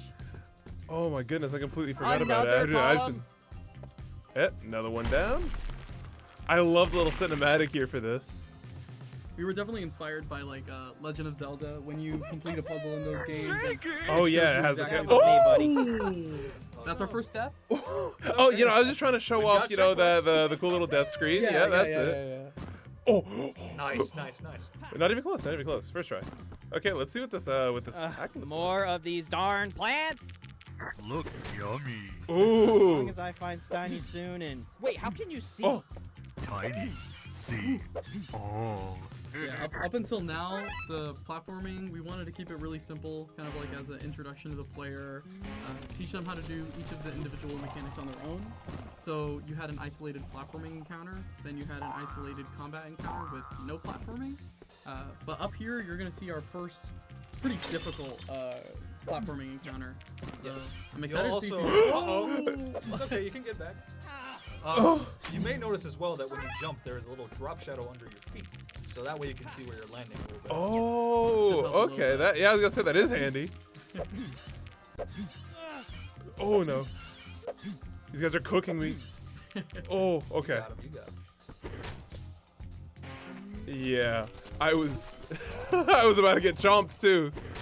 Okay. Ooh, no, I didn't have enough momentum. Okay. It's okay. Okay. Yeah, this platforming is definitely getting a little bit more tricky. Ooh, okay. Okay. I'm trying to get away from the edge as much as possible. Okay, cool. Okay, nope. We're out of here. No, you're not. Oh, there's no way! And my utmost thank you to Michael for programming an outline function for enemy gates. You can see that there's a red outline around these herb crawlers to detect any that you might have missed, so they don't blend in with the scenery and you don't feel stuck. Yeah, it's really good. I think being able to find them really easily. Yeah, a world building element with these herb. Oh, you're gonna have to kill all of them. There we yeah, go. There we go. Borders in action. Yep, I was gonna say looking good already. Yeah. Perfect attack. Yep. Well done. So world Get building a little aspect better. of these herbs was that they could kind of hide in their shells and then exist in the world, and that's how they would be naturally. But yeah, again, the problem with that was that they would just hide from the player. Too in the much combat camouflage. Zone. Yeah. So They blended in a little too well with the environment. That's a good struggle to have, I think. Nice. I'm only getting it on the third one. Okay, let me see if I can get back up over here. I'm excited to see if you do this first try.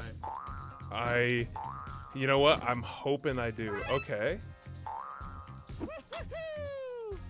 Ooh. So far, so okay. Okay.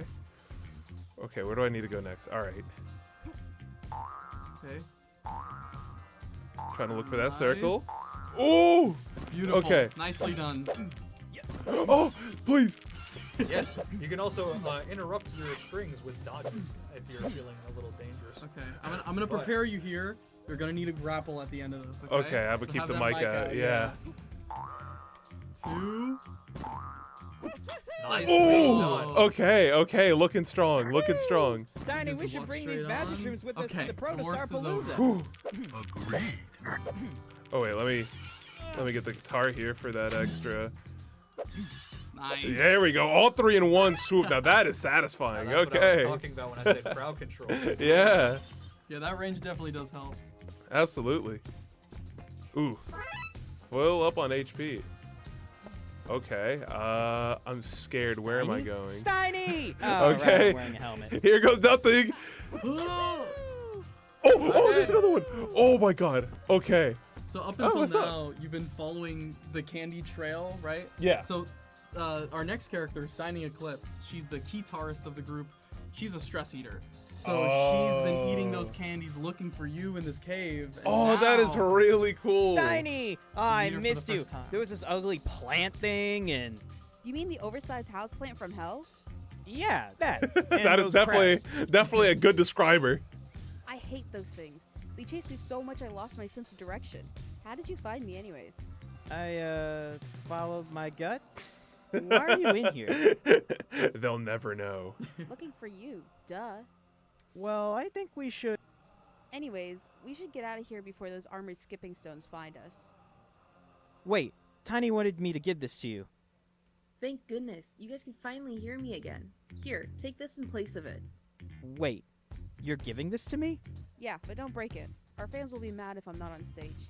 Now go. I'll be there soon. I won't. Now, how do we... There's a tunnel, like, right behind me. I'm surprised you didn't see it. Hey. That's not too nice. Now, Steiny is also voiced Ooh. by Soraya Al-Hassan. They are one of our artists as well. Also one of our animators. So actually, if you use the left trigger ability here, you do get that ranged attack. But you also get a double jump. So if you use that in the air... Oh, wait. You get that in okay. Now, you might notice that Oh, the there's blasts no have a bit of damage. recoil, but they are weaker than your others. In terms of safety, it's very low risk, but reward is not so great. So if you really want to get some damage done, consider your Missing other everything. Okay. Oh no, the health pack disappeared. No. Okay. All right. Oh wait, wrong tool. There we go. I'm loving the dynamic between the different weapons here. Yeah, this is the full trifecta here.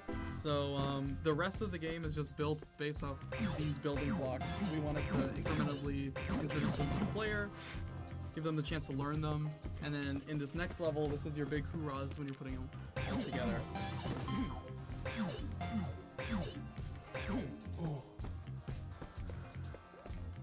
All right. So I understand you're in workshop too, right? Yeah.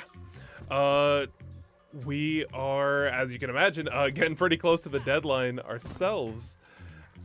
We just got through a week of review, so that was pretty fun. I had a lot of different insights from the professors there. Oh, definitely. And those reviews are so important. I mean, there's like, I could go on and on about the changes that we made just because. Yeah, I was gonna say my team had to do a bit of a pivot about 2 weeks ago to reduce our scope a little bit, make sure everything comes out good. So trying to maximize the quality, but you know, we're back. Not sacrifice too much. Ship. This was definitely one of those games where we started with a low scope, and I would always recommend that to workshop teams just because you really never know what's going to happen. It's so much more chaotic in that environment than in the industry. So yeah, going in, start with a low scope, get something simple down, and you can expand it later. Did you guys have this proposal already up Steiny for the thinks he first went. semester, or was this something that just kind of came together during the second semester after teams, some of them dropped, some of them merged together? No, we had this all for the first semester, and we had some teammates also come in the second semester. Yeah. Awesome. Yes. Mushrooms. I say, yeah, this looks like very polished and very well done. So, thanks, Steiny. I figured that this wanna is definitely join? an idea that No, lasted the I don't wanna deal semesters. with any toxic spores. Yeah, the team I was on for the first semester already didn't make it through vertical slice. So, and that happens. And that yeah, happens. it's just a part of the experience. Toxic what now? Some meter popped up on my helmet when I went looking for you. Why do you think I went to the cave? A meter, huh? Anything else I should? Anyways, don't let the bear get you. The what now? She never lets us finish speaking. Nope. Yeah, we really wanted to go in depth with the personalities of these characters. So you're kind of the more androgynous, simple, like you don't really take too many stances on much because we wanted the player to be able to Tiny embody says, them. look out for bubbles. Tiny, as you know, is the very simple-minded. Steiny is sort of the mom of the something to do with group. my She's keytar. very responsible. She's ENTP on the MBTI personality. Ah, okay. So she's I think pretty I'm getting the mean, hang pretty of this. strict, but secretly she's the one that's caring and looking after the whole group. Ooh. Okay. So those bubbles will refresh your double jump. Scale Yeah. this wall. She said something to do with her guitarist. Oh, okay. Now Let us know this when you area find looks Judy. awesome. Okay, no, be careful about those spores. You want to take this one? So, there is an enemy I have neglected to mention. Oh? You may have heard an allusion to a certain bear. Yeah. Now, standing near these shrooms will not hurt you per se, but it will spawn perhaps the These most look new. dangerous enemy in the game. You'll see a meter pop up on the left, and if it reaches a certain threshold, you will spawn the dreaded psilocybin. Oh, so I've got to do it. You can fight Oh. it, but you will not it's win. not recommended. Get me out of here! Oh! Oh my god. For those playing on Boys. Steam, there is an achievement for defeating the psilocybin, but best course of action is naturally to run away. How many achievements we got? 20, 30 achievements? I would have to ask Liam. I had lost count after 20. Oh. Yeah, Wait. No. Okay. You know what? I'm taking him down range. They can bully you a bit if you let them up close. But Oh my goodness. Oh no, my HP's down to half too. Oh, can't break that one. Oh. You're gonna be heading to the left there. Oh no. Okay. Let's do one of these. good usage of abilities. There you go. Great job. Ooh. Oh my god! Another bear! There's no way. There's no way. Oh wait, no. I swapped to the wrong one. Oh my gosh. Oh, no.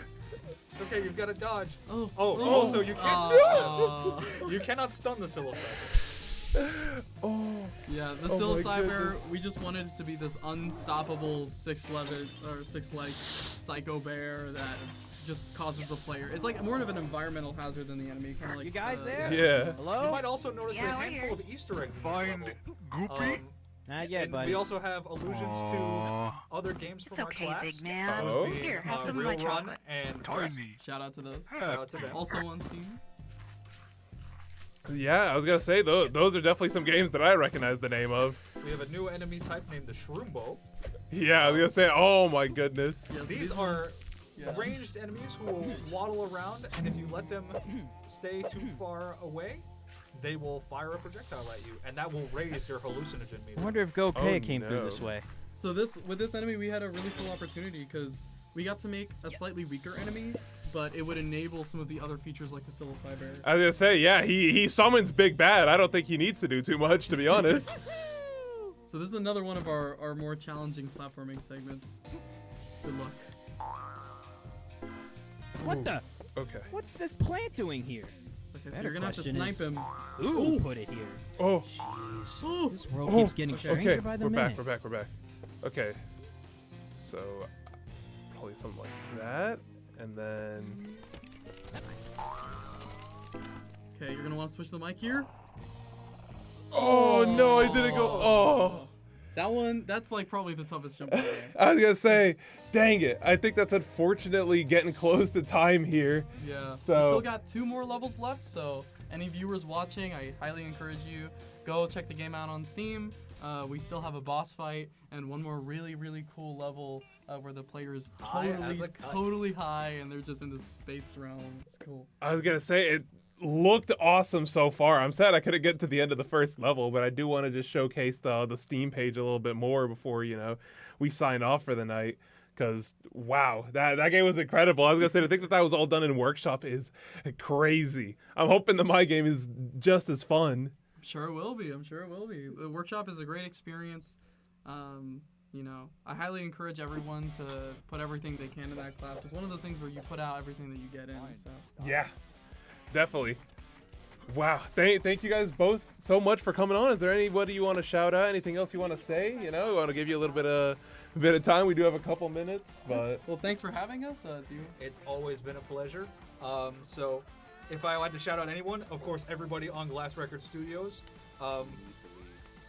You all have made this game just an absolute blast to work on and an even bigger blast to play. So, Yeah, I think full agree. things can be pretty shaky when you're taking on a new team, but I'm really happy to say that every single person on Glass Record was just such an honor to work with, and Of course. I hope to be back here in the future to showcase what I'm working on at FIA as well. Absolutely, we will definitely keep in touch. Thank you guys for coming on. Had a lot of fun. Thank you. I had fun. So we're gonna cut and be right back.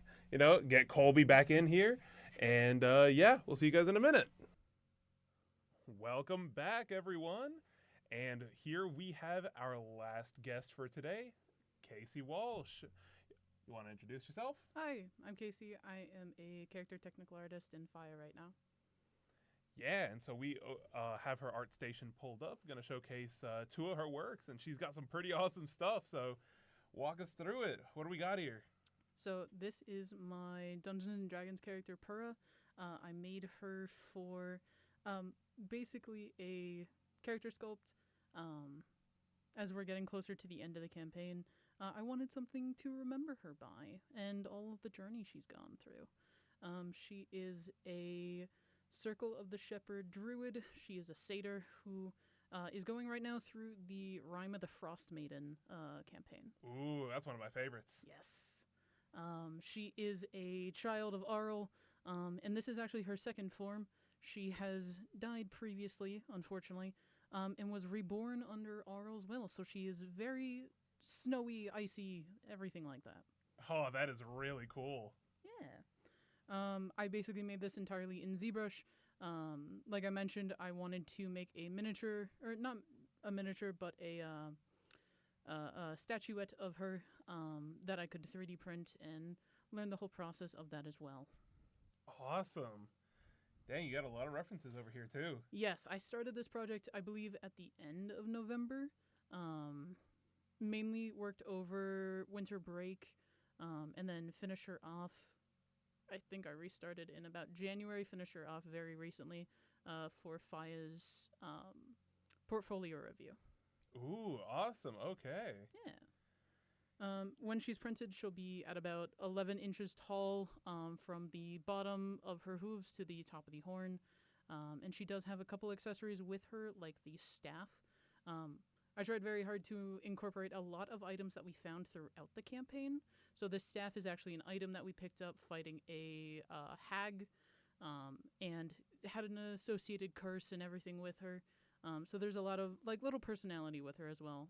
She is, like I mentioned, a Circle of the Shepherd, so she has her tiny totems, the unicorn, the bear, and the saber tooth, to kind of aid in her adventure. So for our campaign members, there's a lot of little things to her as well.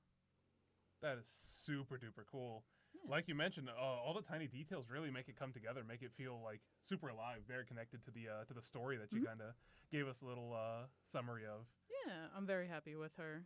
Yeah, it looks incredible. So you said this was all done in ZBrush? Yes, this was actually a giant project to learn ZBrush, learn all the processes.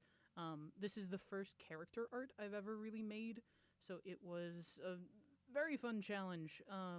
I had a lot of help from Kenneth Morrison, Nicholas Hunter, and Caden Peterson in trying to make her look as good as possible for both portfolio, printing, and for industry review.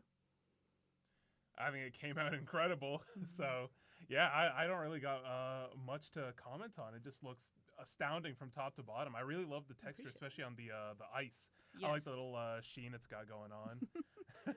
We're getting some information that Hunter is in chat. So Hi, Hunter. Thank you for your help. The horns were actually an idea from him. Oh, that's really funny. He helped me a lot in trying to get the ice looking right and looking very cool, while keeping everything else more of a plasticky, more of a resin look to it. Yeah. Looks cool. I can't wait to see what it looks like when it gets printed. I appreciate it. I printed a tiny one in a different pose, and unfortunately, I had many fingers breaking. So so she still needs some revisions. You know what? Art is an iterative process. 100%. Cool. Yeah, I guess we can show off the next project then. Yeah. This is actually a project I was doing when I was still at UCF in the undergrad program for my independent research project with Professor Hunter. This is an FN Evolis 5.56 Hellhound. It is, I believe, a fan art for a gun. I don't know the exact game that it was made for, but it is based on some concept art and was a giant project in learning hand painting. So this is actually not a lot of topology here. This is called, not that called. Thank you, Hunter. But this is entirely hand painted. And a little bit after this project got posted, after it got finished, I got really into WoW and all of their hand painted textures. So I like to imagine that this is what started a long-term fun for me. Awesome. Yeah. Wow, yeah, it looks incredible. Yeah. This was a very interesting project, as it was not supposed to be my IDR. I actually had an environment project I was working on, and in the last month of the semester, my SSD crashed, took everything. And I called Hunter, and I'm like, I don't know what to do. He's like, do you have anything saved? I'm like, I have this gun open in Substance Painter on the school computer. He was like, awesome, that's your IDR now. Finish So it, you got a month. I was going to say, you did this all in a month? That is incredible. I did all the texturing in a month. I got all the texturing done. Luckily, all of the actual models were done, but it was a big process in learning so many things. I was going to say, all the same, that still seems like a pretty big effort, all for 1 month. Yes, but I did get to learn so much from it. I used this project also to host a couple of hand painting workshops for Game Dev Nights, and I believe the videos and presentations are still up on there, so there is a full breakdown of that in those as well. Awesome. For any of our people in GDK, go check that out. Yeah. You can also just message me directly on Discord. I'm somewhere in there under A&ES. Awesome. Yeah, just some really cool stuff. I love the glow effect as it's like kind of like oozing out, I guess, from from the square. This was a very big challenge because I learned through this that Substance Painter is not the best necessarily painting app. So I ended up using a bit of Clip Studio Paint, I believe Procreate and Substance Painter all together, and essentially moving the maps between them. Wow. Do not recommend it. I was about to say, how was that process? It was very bad. I don't hear a lot about that. I had so many troubles. But now, today, Clip Studio has painting on 3D model features, so it might be a strategy now. Oh, okay. That's something that's interesting. Yeah. So I just wanted to say something. I absolutely love the attention to detail on this gun. I love the cracks and glowing bits like the hard surface stuff. Thank you. It was such a unique challenge because I didn't even have much painting history in this project before I started it. I don't know why I thought I could do it, but challenge is a challenge, and I learned a lot from it. It was, I think I have I don't have it exactly linked. And one more thing. I just wanted to say the shape language with it is so strong. It's very aggressive. Yes. That was one of my favorite parts working on this, is there's so many spikes, so many weird geometries, especially on the 3 heads, that it kept me stumped for a while. Yeah.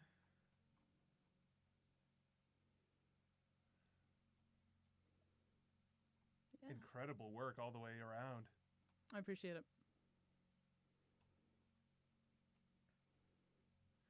Well, for anyone who wants to find you, where can they outside of Discord? We already have your art station on here. Is there any other social medias you got? Any other places we can find you? I am also on Twitter or X under Case KACE3D.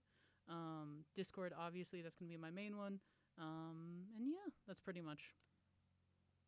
Awesome. Well, thanks for coming on. No problem. And thanks for showing off your work. No problem. Looks incredible. I think that we'll start wrapping up now then, and I'll bring on one of the other co-hosts, and we can... No? Okay. Yeah, we'll just we'll send it off here then. Once again, thank you everyone for tuning in. Hope you guys enjoyed this art stuff. We did go a little bit over time, but we just had so many people to show it. They just have such high quality work that we wanted to get through all of it. So many great people. Absolutely. And we still have more in the backlog, so some of that will be bleeding over into week after next episode, because just as a friendly reminder, next week is just going to be a compilation from, prior streams. But week afterwards, we're going to have some more people coming on that wanted to be here. Hunter, you better come on the show, please. Yes. We were talking about this earlier. Come on. We would love to have you. Only if you're willing, of course. No, you Come should. on. Come on. But yeah. He said eventually. Eventually, Ooh, okay. eventually's got to be sooner. Yeah, I was going to say eventually, sooner. That'll be this semester, right? Yeah? Yeah? Yeah. I just decided that. But yeah, so that's going to be it for today's episode. Thank you, everyone, for tuning in, and hope you guys have a great spring break. We will be returning, like I said, week afterwards, because next week is spring break. So, yeah. I think that's it for us. So, see you guys later. Bye.